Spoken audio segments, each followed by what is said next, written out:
આંસુને પી ગયો છું, મને ખ્યાલ પણ નથી. એક રણ તરી ગયો છું, મને ખ્યાલ પણ નથી. વાતાવરણમાં ભાર છે મિત્રોના મૌનનો, હું શું કહી ગયો છું, મને ખ્યાલ પણ નથી.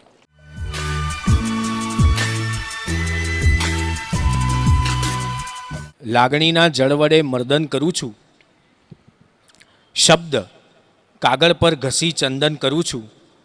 બે ગઝલ બે ગીતના પુષ્પો ચઢાવી માતૃભાષાને પ્રથમ વંદન કરું છું. ઐશ્વર્યા રાયની આંખો જેવા, અમિતાભ બચ્ચનની ઊંચાઈ જેવા, જગજીતજીની ગઝલ જેવા અને વિરાટની વિરાટ બેટિંગ જેવા તેલંગાણાના ગુજરાતીઓ અને એમની અણિશુદ્ધ ગુજરાતણોનું હું અંકિત ત્રિવેદી લીલીછમ ભાષામાં સ્વાગત કરું છું. મને એક જણાએ પૂછેલું જાહેરમાં કે ગુજરાતી નડે કે ગુજરાતી પ્રેમ કરે. મેં કીધું ગુજરાતી બને ત્યાં સુધી પ્રેમ જ કરે, પણ જો ગુજરાતી કોઈકને નડે તો પછી એનું આવી બને ત્યાં સુધી પહોંચે. મને કે એવું કેવી રીતે કહો છો? મેં કીધું તમે રાહુલ ગાંધીને પૂછી શકો છો. મને ગુજરાતીઓ ગમે છે કારણ કે મારો એક મિત્ર હંમેશા લંડનના એરપોર્ટ પર જાય તો સૌથી પહેલાં એ બૂટ પોલિશ કરાવે. હું એને કાયમ કહું કે આ પાઉન્ડમાં થાય, આટલા બધા પૈસા અહીંયા ના ખર્ચાય, આ પ્રવૃત્તિ ઘરે આવીને કરવી જોઈએ. એટલે મને એટલો જ જવાબ આપે કે અવાજ ના કર. આ લોકોએ બહુ વર્ષો સુધી આપણી જોડે રાજ કર્યું છે. ધીરે ધીરે સમજાશે, ઉતાવળ ના કરતા. આ કાર્યક્રમ માટે તમે લોકો ખાસ તેલંગાણાથી આવ્યા છો. હું તુષારિકા અને જય ખાસ ગુજરાતથી આવ્યા છીએ.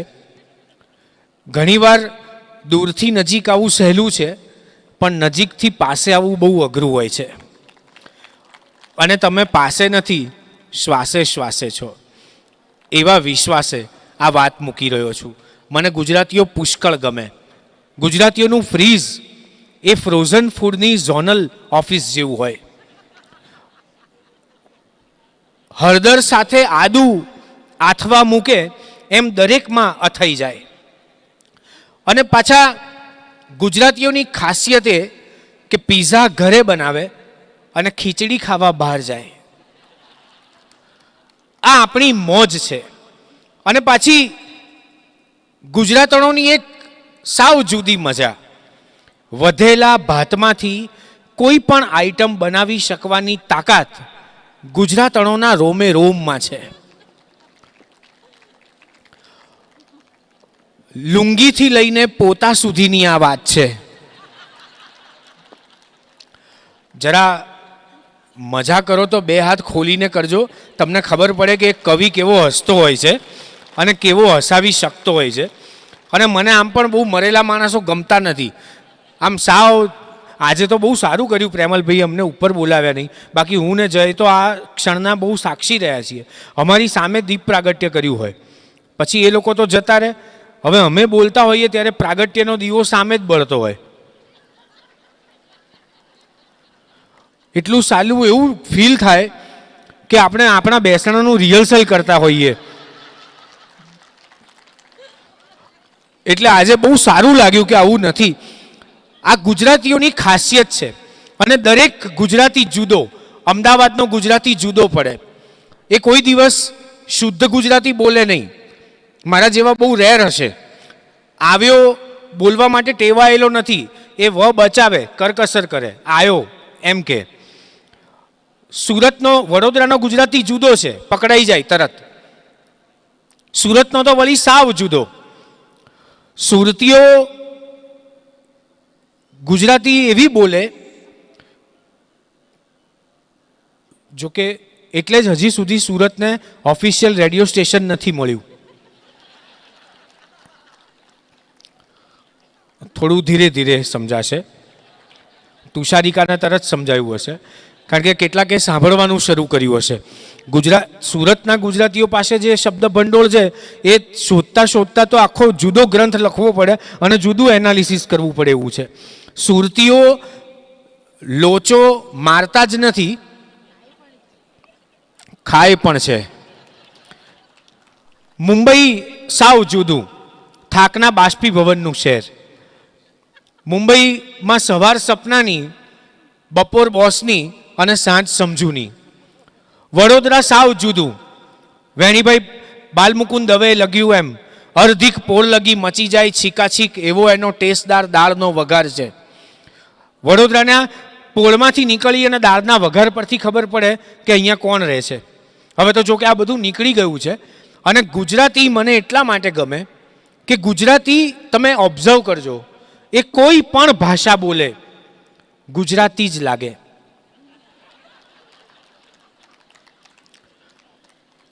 આ પણ ધીરે ધીરે ખબર પડશે, ઉતાવળ ના કરતા.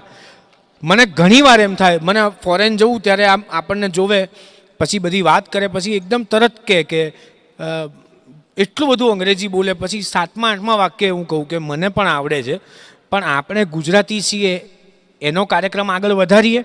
હવે આખો કાર્યક્રમ ગુજરાતી હોય અને આપણને બોલે ત્યારે એટલું અંગ્રેજીમાં વાત કરે, આપણને એમ થાય કે સાલું ખરેખર આપણે ગુજરાતી ભાષાનું ઋણ ઉતારવા આવીએ છીએ કે ઋણ ચઢાવવા આવ્યા છીએ કે આ શું કરે છે એ જ ખબર નથી પડતી. પણ તમે લોકો, જયભાઈએ કીધું ને એ બહુ સાચી વાત છે. એક સમાજ કેટલું મોટું કામ કરી શકે એની પૂરેપૂરી જો નિસ્બત કોઈએ બતાવી હોય તો એ પ્રેમલભાઈ અને આ બધા મિત્રોએ. જે માણસ ગાયને પ્રેમ કરી શકે એ ગાયત્રી મંત્ર તો એના રોમે રોમમાં હોય જ, અને એના માટે ગુજરાત એ બીજે ક્યાંય નથી, અહીંયા જ છે. ગુજરાતમાં રહીને ગુજરાતને પ્રેમ કરવો એ એક વાત છે, પણ ગુજરાતને મિસ કરીને તેલંગાણામાં ગુજરાતને પ્રેમ કરવો એ નેક વાત છે. અને આવી વાત આ બધા મિત્રો ભેગા થઈને કરે છે, એનો આનંદ છે. બાકી એક સંસ્થા ચાલુ રાખવી ને એટલે જીવતા દેડકા જોખવા જેવું છે. 7-8 ત્રાજવામાં હોય ને 10-12 નીચે પડ્યા હોય. આ સંસ્થા એક જો આખી ભેગી રાખવી ને, અને હું એટલા માટે કહું છું કારણ કે તમે લોકો રહેજો. આ શરૂઆત થઈ છે ને કેટલી સરસ રીતે એમણે એપ્રિલ સુધીના પ્રોગ્રામો, અને કેટલી સરસ રીતે ગુજરાત એકતા મહોત્સવ, જયભાઈએ ઉત્સવ અને મહોત્સવ બંનેને આવરી લીધા. અને હું ખરેખર કહું છું કે આખા ભારતમાં આવું નથી થયું એવું તેલંગાણા ગુજરાતી સમાજ કરી રહ્યું છે. આ સૌથી વધારે અગત્યની બાબત છે. આ ગુજરાતમાં પણ શક્ય નથી એવા કાર્યક્રમો. અને ગુજરાતીઓ થોડું રમે ને ફિઝિકલી એ બહુ જરૂરી છે. હું કેટલાક મને પૂછે છે કે તમને આવું સૂજે છે ક્યાંથી, મેં કીધું આમાં અમે સૂજી જઈએ છીએ, તમે આમાં પડતા નહીં. મને આ એમણે બહુ સારી રીતે કહ્યું, પ્રસન્ન ગુજરાતીઓ તમે જોજો, મોબાઈલ ગમે તેટલો મોંઘો લે પણ ટફન ગ્લાસ તો લારીવાળા પાસેથી જ ખરીદે. ગુજરાતીઓની આ ખાસિયત છે. અને ખાસિયત અને ખુમારી બંને એક જ છે. ગુજરાતણો તમે જુઓ, આપણે ત્યાં કેટલું બધું હતું. જયભાઈએ યાદ કરાવ્યું હમણાં, હું પણ એક કવિતા કહેવાનો છું આજે. આ વર્ષે જ મને એવું થયું કે સાલું આપણે ત્યાં આવતી ટપાલો કેટલી બધી ઓછી થઈ ગઈ. પહેલાં તો ટપાલોની ભરમાર રહેતી, હવે એ ટપાલો ગઈ ક્યાં અને ક્યાંથી જતી રહી. પણ જે ગયું ને એને પણ સ્વીકારો, અને જે આવ્યું ને એને પણ સ્વીકારો. તો પછી નવી પેઢી જોડે તમને જૂના થતા અઘરું નહીં પડે, તમે નવા રહેશો. પણ એ સમય હતો જ્યારે પત્રો આવતા હતા, લખાતા હતા. પત્રોમાં શું લખવું એના માટે અઠવાડિયાના અઠવાડિયાઓ વીતતા હતા. એની ઉપર અત્તર છંટાતું, એની ઉપર પાછા જુદા અક્ષરો લખાતા. પાછું પોસ્ટકાર્ડમાં લખવાની વિધિ જુદી હોય, ઇનલાઇન કાર્ડમાં લખવાનું હોય એ જુદું હોય, પાછું વજન કરીને મોકલેલું કવર એ જુદું હોય, પાછું એ કવર પહોંચે પછી પેલી વ્યક્તિ કવરમાંથી રિકવર થાય એ પાછી જુદી ઘટના હોય. આપણે ત્યાં બધું હતું, કેટલું સરસ રીતે હતું. આપણને આપણા જ કોઈ કોલેજના શિક્ષક ભણાવતા હોય પૂરી નિષ્ઠાથી, અને આપણને એમ લાગે કે આપણને બોર કરે છે. એ દિવસો હતા. અને આપણને એમ થાય કે આપણે શબરીના બોર થવું છે. આપણા જ મિત્રને રિક્વેસ્ટ કરી હોય કે થોડોક ખસે તો મંગળાના દર્શન થઈ શકે. એ પણ આપણો મિત્ર હોય, એને પણ પ્રભાતિયું ગાવું હોય એટલે એ ના ખસ્યો હોય અને પછી એને આ રિસેસમાં કાયમને માટે ખસેડી દીધો હોય. એ દિવસો બોલી બોલીને કેટલું બોલે. 50-55 વર્ષે સાથે ભણનારી વ્યક્તિ ફોટો અપલોડ કરે અને નીચે પછી એ ગમતીને ગમનારી વ્યક્તિ કમેન્ટ લખે કે લુકિંગ હેન્ડસમ, ત્યારે એટલો જીવ બળે કે ભણતા હતા ત્યારે શું આંખોમાં મોતિયો આવેલો કે છેક અત્યારે ખબર પડી. આ દિવસોના બિલકુલ મજાથી આ દિવસોને માણી લેજો, આ ક્ષણને આનંદી લેજો. એટલે એ દિવસો હતા જ્યારે ટપાલી આવતો હતો. એ ટપાલી કેવો હતો? એ ટપાલ કેવી હતી? એ ક્યાં ગઈ? હાથેથી લખાતો, ઉકલ્યો ન ઉકલાતો, છાતીએ વળગાડી રાતભર રખાતો, આજ પસ્તીના ભાવે પંકાયો, કાગળ ઈમેલમાં ખોવાયો. હાથેથી લખાતો, ઉકલ્યો ન ઉકલાતો, છાતીએ વળગાડી રાતભર રખાતો, આજ પસ્તીના ભાવે પંકાયો, કાગળ ઈમેલમાં ખોવાયો. કેવું થયું? જીવતે જગતિયું આવું કરાય? સરનામું લાઈવ લોકેશન થઈ જાય. જીવતે જગતિયું આવું કરાય? સરનામું લાઈવ લોકેશન થઈ જાય. ટેરવાઓ અક્ષરને વાંચતા નથી, ટાઈપ કરે સાચવતા નથી. ખબર અંતર જેવું ક્યાં રહ્યું, આંખો સામે જ બધું ઉડી ગયું. એક જ સરનામે 5-7 હો ટપાલ, વિડીયો કોલ હવે કરે કમાલ. રુદિયા જગાડતો, ટપાલી આવતો, સાયકલ ચલાવતો, ઘંટડી વગાડતો, એ ઘંટડીનો રણકો ટૂંપાયો, કાગળ ઈમેલમાં ખોવાયો. કોરા કાગળમાં લખવાનું શું? છેકછાક સાથે લખું ભૂસું. યાદ કરું છું વેળાસર આવજો, આટલું કહેવામાં અક્ષરના અવાજો. પહેલો સંદેશો યક્ષે મોકલેલો, મેઘદૂત થઈ કાગળ અવતરેલો. પોર્ટર કરી દો ને, હવે શેનું જોખમ? આઈક્લાઉડ જેવો મળે ના મલમ. પોસ્ટકાર્ડમાં નિખરે, ઇંગ્લેન્ડમાં વિસ્તરે, વજન કરીને કવરમાં નીતરે. એ ઇનબોક્સને સેન્ટમાં અટવાયો, કાગળ ઈમેલમાં ખોવાયો, કાગળ ઈમેલમાં ખોવાયો.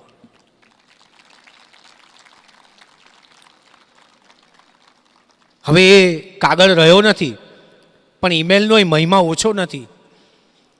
અને ઇન્સ્ટાગ્રામ, ફેસબુક આ બધાની જરૂર છે જ, પણ યાદ રાખજો કે આ બધું ક્યારેક જૂનું થવાનું છે. રહેવાના છો નવા તમે, જો તમને રહેતા આવડે તો. જયભાઈએ ગીતાની વાત કરીને મને એક જણે પૂછેલું, મને કે ગીતામાંથી તમારે કોઈ એક જ વાક્ય કહેવું હોય અથવા તમને ગમતું વાક્ય હોય તો કયું? હવે આખી ગીતાનો આસ્વાદ લખ્યા પછી, આખું પુસ્તક કર્યા પછી કોઈ આપણને એવું પૂછે કે આખી ગીતામાંથી તમને ગમતું એક વાક્ય કયું જે કૃષ્ણ બોલ્યા હોય? મેં એટલું જ કીધું કે કૃષ્ણએ જે કહ્યું છે આ એક વાક્ય મને વધારે ગમે છે, પરિવર્તન સિવાય કશું જ સ્થિર નથી. આ જગતમાં પરિવર્તન એ નિયમ છે, એ એના સિવાય કશું સ્થિર નથી. રોજ સૂરજ ઉગે છે પણ એ નવો ઉગે છે. આ લાઇટનું અજવાળું આજે છે એવું કાલે નહોતું, આવતીકાલે નવું હશે. આજે તમે જે અત્યારે શ્વાસ લો છો એનો ઉચ્છ્વાસ બને છે એ થોડીક સેકન્ડ પછી જુદા છે. આપણે પ્રત્યેક સેકન્ડ બદલાઈએ છીએ, પણ આ બદલાયેલી સેકન્ડમાં આપણને ઉજવતા આવડે છે તો આપણે સાચું જીવીએ છીએ. એક સંસ્થાનું, એક સમાજનું, સમજ સાથેનું કામ શું છે? ટટ્ટાર રાખવાની માણસાઈને, ટટ્ટાર રાખવાની આપણી નિસ્બતને, આપણા ગુજરાતીપણાને. મને ગુજરાતીઓ એટલા માટે જ ગમે છે અને ગુજરાતીઓની આ તાસીર પણ રહી છે. આપણી ગુજરાતણો તમે જુઓ, અવિનાશ વ્યાસે તો કેટલો મોટો આપણને સ્પાન આપ્યો. તારી બાકી રે પાગલડીનું ફૂમતું રે, મને ગમતું રે, આ તો કહું છું રે છોગાળા તને, આ તો કહું છું રે પાતળિયા તને અમથું રે. એક તો બાકી પાગલડી એનું ફૂમતું, પાછું એ ગમતું, પાછું તને કહેવાની કંઈ જરૂર નથી. આ તો કહું છું રે પાતળિયા, તને અમથું રે. આમ તો કહેવાની કંઈ જરૂર નથી, પણ તને કહું છું, લે ને, મને ગમે છે. હવે જો તારી બાકી પાગલડીનું ફૂમતું મને ગમતું હોય તો પછી તું મને કેટલો બધો ગમતો હોય એ મારે તને જાહેરમાં કહેવાની જરૂર નથી. અવિનાશ વ્યાસ છે આ કવિતાઓ ઉઘાડવી એટલે પતંગિયાને ઓપરેશન ટેબલ પર નથી મૂકતો, આગિયાને એમ્બ્યુલન્સમાં નથી લઈ જતો. હું થોડું અત્તર ઉછાળું છું આ કવિતાનું, આસ્વાદ કરાવું છું. અને પાતળિયા, તને અમથું રે. પાતળીઓ એટલે કોણ? સૌરાષ્ટ્રમાં તમે ક્યારેક જાઓ તો જોજો, અથવા તો હવે તો યુટ્યુબ પર મળે છે. સિંહ છે, એ સિંહનો આગળનો ચહેરાનો ભાગ ભરાવદાર હોય, વચ્ચેનો ભાગ પાતળો હોય અને પાછળનો ભાગ પણ એટલો જ ભરાવદાર હોય. એ સિંહ માટે વપરાતો શબ્દ એ પાતળીઓ છે. તું મને ગમે છે કારણ કે તારી પાસે સિંહ જેવો રૂવાબ પણ છે. અને પ્રેમમાં આ રૂવાબ અને ગુલાબ બંનેનું મહત્વ છે. હવે પાતળિયા રહ્યા નથી એ જુદી વાત છે. હવે તો પુરુષો લગભગ ખાખરા ભરવાના ડબ્બા જેવા થઈ ગયા છે. અને બહેનો, હવે મને તો પહેલાં હું જતો હતો જજ તરીકે, હવે નથી જતો.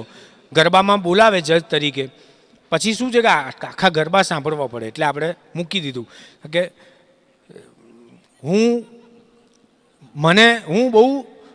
મને બહુ સારું સાંભળતા આવડે છે, છતાં હું ગાતો નથી.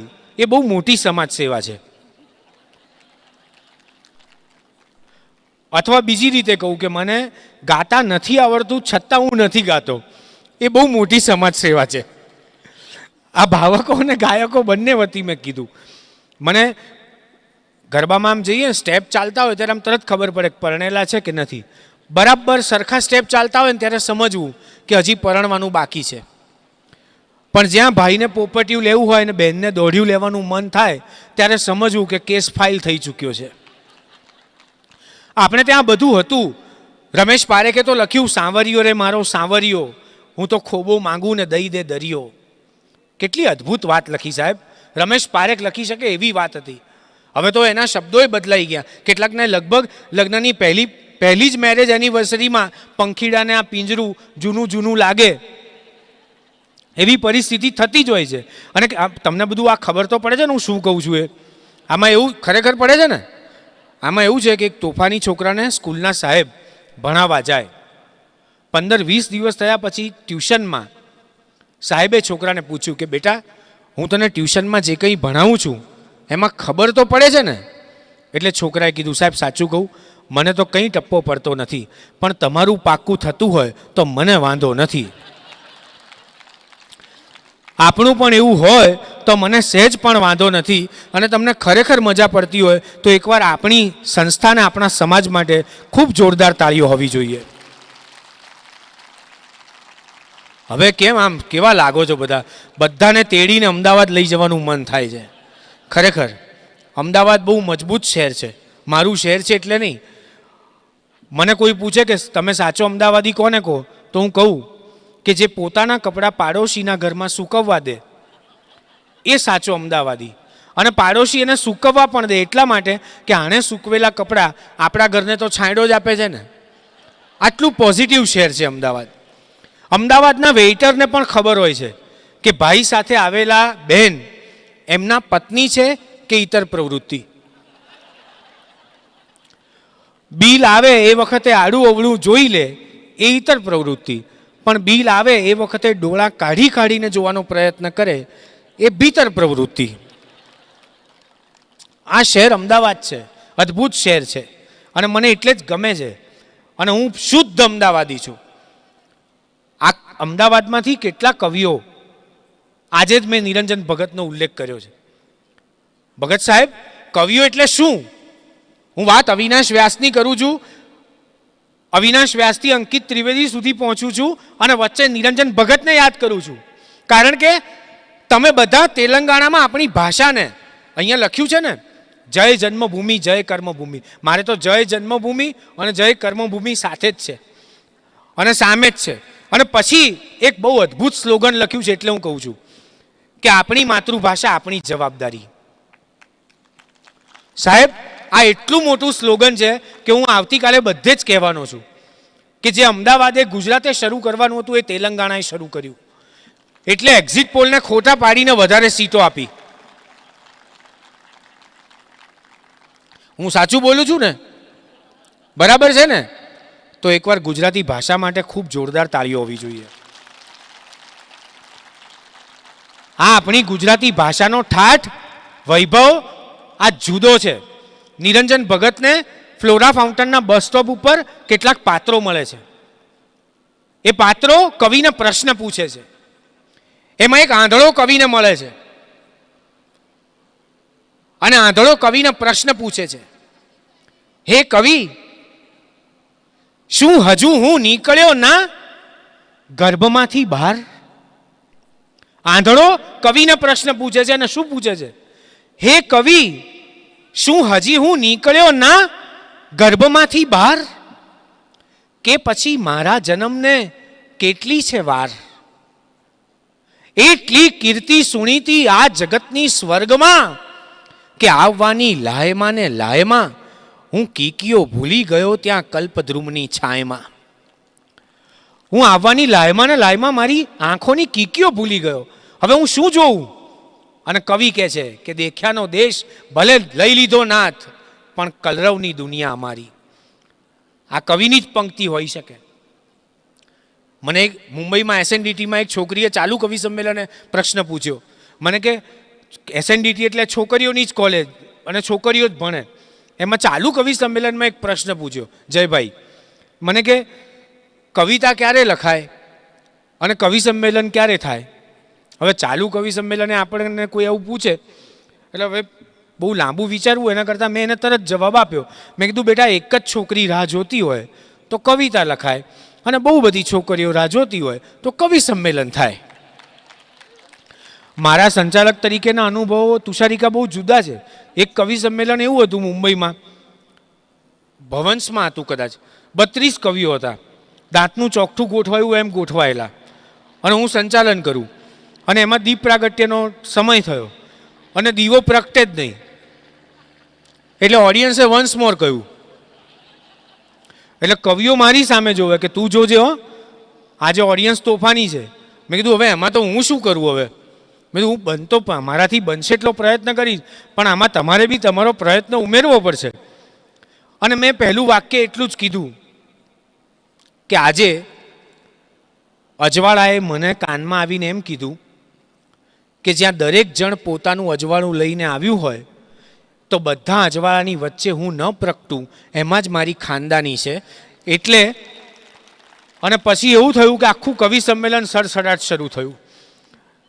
કવિતા લખવી એટલે બહુ મજબૂત વાત છે. મને મળે ઘણા. મને એક બહેને કહ્યું કે મારા હસબન્ડ કવિ છે. મેં કીધું સારું કહેવાય, તમે એમને પતિ માનજો પાછા. મને કે ના એ તો ખરા જ, પણ કવિ પણ છે. મેં કીધું ના, બહુ સારું કહેવાય. મારે કવિ શનિ રવિ. પછી બહુ જ રકઝક કરી પછી એમણે કીધું કે ના, મારા હસબન્ડે 2 પંક્તિઓ લખી છે તો તમારે સાંભળવી જ પડશે. હવે એમના હસબન્ડે લખેલી પંક્તિ સાંભળવી પડે એટલે મેં સાંભળી. પહેલી પંક્તિ તો બહુ વ્યવસ્થિત લાગી મને. જન્મો જન્મની સખી આપણી પ્રીત. મેં કીધું આમાં કંઈ બહુ ઊંડું કવિ કર્મ થયું લાગે છે. પછી સાંભળો સાહેબ. જન્મો જન્મની સખી આપણી પ્રીત, તું ગરોળી ને હું તારી ભીત. મને થોડીક વાર માટે તો એમ થયું કે હું શું કરવા જીવું છું? આ પૃથ્વી ઉપર હું શ્વાસ શું કામ લઉં છું? આટલું જ બાકી હતું સાંભળવાનું. એના માટે તમે અમેરિકા, હવે તો રહ્યું નથી પહેલાં જેવું, બાકી અમેરિકામાં પહેલાં જાઓ તો સોમવારથી શુક્રવાર તમારી પાસે કશું હોય નહીં. એટલે તમારે હિન્દી ફિલ્મો જોવી પડે અને હિન્દી ફિલ્મોમાં નીચે ટ્રાન્સલેશન આવે. એટલું ભવ્ય અને દિવ્ય હોય ટ્રાન્સલેશન. હવે તો જો કે એવું રહ્યું નથી. હું તો પહેલા જ દિવસથી અમેરિકા જઉં છું ત્યારથી શરત કરું છું કે હું કોઈના ઘરે રહીશ નહીં, હોટલમાં જ રહીશ. આ પહેલી શરત. અને બીજી શરત કે જેને ત્યાં કદાચ પણ જો જમવાનું થાય તો એ કવિ ન હોવો જોઈએ. કારણ કે યાર સોમવારથી શુક્રવાર કોઈ કવિના ઘરે આપણે રહીએ હવે આપણને શબ્દનું મૂલ્ય ખબર છે, એટલે અહીંયાથી ઉતર્યા પછી હું ચૂપ થઈ જઈશ. મારે ક્યાં બોલવું એ મને ખબર છે. હું બોલું છું ત્યારે તમને મારું મૌન સંભળાય છે, એ મારી ભાષાની જવાબદારી છે, મારી ભાષાનો વૈભવ છે. અને કેટલાક બોલે તો કાનમાં પથ્થર મારો થતો હોય એવો અનુભવ થાય, એ પણ મને ખબર છે. એટલે હું ના પાડું. અને અમેરિકામાં તમે જાઓ એ વખતે તો એવું હતું કે નીચે ટ્રાન્સલેશન આવે. ટ્રાન્સલેશન એટલું ભવ્ય અને દિવ્ય હોય. ઉપર ગીત ચાલે, બોલ રાધા બોલ સંગમ હોગા કે નહીં, અને નીચે ટ્રાન્સલેશન આવે, talk Radha talk contact possible or not. ધનુરનું ઇન્જેક્શન લેવું પડે કાનમાં કે આ શું લખ્યું છે નીચે, શું થાય છે. કવિતા એમને એમ નથી થતી. મને ઘણા કહે છે કે તમે પ્રેમમાં નપાસ થયા હશો, કોઈ છોકરીએ ના પાડી હશે, પછી તમે કવિ થયા હશો. નહીં, મેં કીધું દોસ્ત, સામાન્ય રીતે માણસ પ્રેમમાં પડ્યા પછી કશું જ કરી શકતો હોતો નથી, તો કવિતા લખવા જેવું અઘરું કામ શું કામ કરે? It's a wonderful work with a pen. Pen અને પ્રેમ બંનેથી થનારું આ વર્ક છે. થોડું દર્દ હોવું જોઈએ જિંદગીમાં. માત્ર હાસ્ય એટલું જરૂરી નથી. હાસ્ય ત્યારે છે જો દર્દ છે. તો હું બોલું છું અને તમને મજા આવે છે, એના મૂળમાં શું છે એ વાત છે. કવિતામાં લય છે, એકલો લય જરૂરી નથી. હું મારા ચંપલ પહેરું છું, તું તારા ચંપલ પહેરે છે, આ એના ચંપલ પહેરે છે, સૌ સૌના ચંપલ પહેરે છે. આમાં પણ લય છે, પણ કવિતા નથી. આમ કઈ કવિતા થોડી થાય. આમાં તો આગળ વધી શકાય. મેં મારા પહેરી લીધા, આણે એના પહેરી લીધા, તે તારા પહેરી લીધા, સૌએ સૌના પહેરી લીધા. ત્યાં કવિતા નથી. કવિતા ક્યાં છે? काली काली काली अंधियारी सी रात, एक दिन की बात जब सघन गगन में घन नन घन गरज उठी, सावन की घटा घूंघट में छिपा कर चपल चपल बिजली की छटा एक नार करके श्रृंगार. જાહેરમાં મને સાંભળે છે અને દરેક જણ એના પોતાના એકાંતમાં જઈને મને સાંભળે છે. આ શબ્દનું, આ ગુજરાતી ભાષાનું મૂલ્ય છે. અને એટલે મને ગમ્યું કે આપણી માતૃભાષા આપણી જવાબદારી. હું જયભાઈના એક વાક્ય સાથે સંમત છું, પણ એને મારી રીતે મૂકું છું કે નવી પેઢી અંગ્રેજીથી શિક્ષિત હોવી જોઈએ, પણ ગુજરાતીથી દીક્ષિત પણ હોવી જોઈએ. તમે જીન્સ પહેરો એની ના નહીં, પણ તમારી પાસે તમારી જનોઈ હોવી જોઈએ. આટલું તો તમારું પોત તમારી પાસે હોવું જોઈએ. તો તમે ભાષા અને ભાવ બંનેને સાચવી શકશો. તો તમે વિડીયો કોલમાં પણ તમારી મમ્મીની આંખો બોલ્યા વગર વાંચી શકતા હશો. તો તમે વિડીયો કોલમાં પણ તમારી દીકરીનો રણકો અને છણકો બોલ્યા વગર સાંભળી શકતા હશો. આ ભાષાનો મિજાજ છે, આ ભાષાનો ઠાઠ છે. મને એટલા માટે જ ગુજરાતી ભાષા પુષ્કળ ગમે છે. પુષ્કળ. અને આપણી ગુજરાતણો, આ સાંવરિયો રે મારો સાંવરિયો, એમાં નીચે પંક્તિ આવે છે છેલ્લી, છબીલો મારો સાવ ભોળો ને સાવ બાવરિયો. દરેક સ્ત્રી જાહેરમાં એમના એને આ જ રીતે કહે છે કે અમારા એ જેવા ભોળા બીજા કોઈ નહીં. અને જ્યાં ઘેર જઈએ, ચંપલ કાઢીએ અને એક વાક્ય સદીઓથી અથડાતું આવે, તમારા જેવો ભોટ મેં આખી જિંદગીમાં બીજો કોઈ જોયો નથી. આ પ્રસન્ન દાંપત્ય જીવન છે. હવે તો આખી વાત બદલાઈ ગઈ છે. પહેલાં તો હતું મારે હાટું પાટણથી પટોળા મોંઘા લાવજો છેલાજી રે. એનું કારણ હતું કે કહેવું એટલા માટે પડતું કે પાટણ જ ગયા છે ને. આપણા પાછા ટિકિટ બીજે કઢાવે એમ છે અને બોર્ડિંગ ક્યાંકથી નીકળે એમ છે. એટલે એમાં પ્રસન્ન દાંપત્યની મજા હતી, એમાં મીઠી વાત હતી. જોકે હવે તો છેલાજી પટોળું લાવી શકે એમ જ નથી, કારણ કે છેલીજીએ એટલું ઘનફળ અને ક્ષેત્રફળ વધાર્યું છે કે આમાં એકાદ પટોળાથી કશું થાય એવું નથી. આખા તાકા મોકલવા પડે એવી પરિસ્થિતિ પણ મોડર્ન ઇન્ડિયન આર્ટમાં ખપે છે. અને હવે આપણી ગુજરાતણોને જીન્સ પહેરવું છે.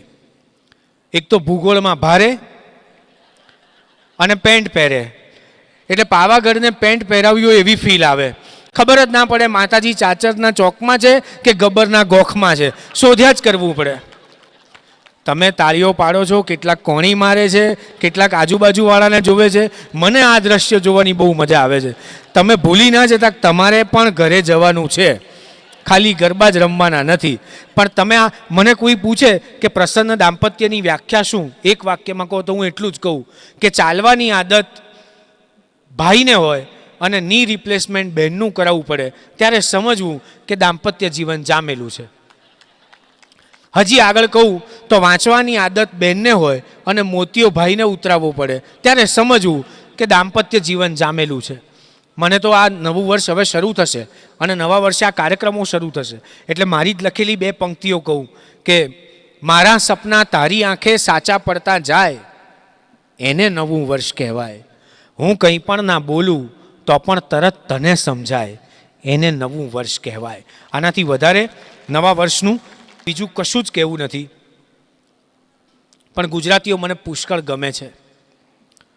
મને કોઈ પૂછે કે સાચો ગુજરાતી તમે કોને કહો છો તો હું એટલું કહું કે થાક ન લાગે છતાંય આરામ કરી શકે એ સાચો ગુજરાતી. બહારગામ 7-8 દિવસ થાક ઉતારવા માટે જાય અને ઘેર આવીને 3-4 દિવસ એનો થાક ઉતારે એ આપણી પ્રજા છે. એને ઘરમાં હોટલ જેવું જોઈએ છે અને હોટલમાં ઘર જેવું જોઈએ છે. પરિણામે બાવાના બેવ બગડે છે, ઘેર જામતું નથી. વારણા લઉં તમારા. એક રિક્ષા પાછળ તો લખેલું કે ના પિયર ના સાસરે હનુમાનજીના આશરે.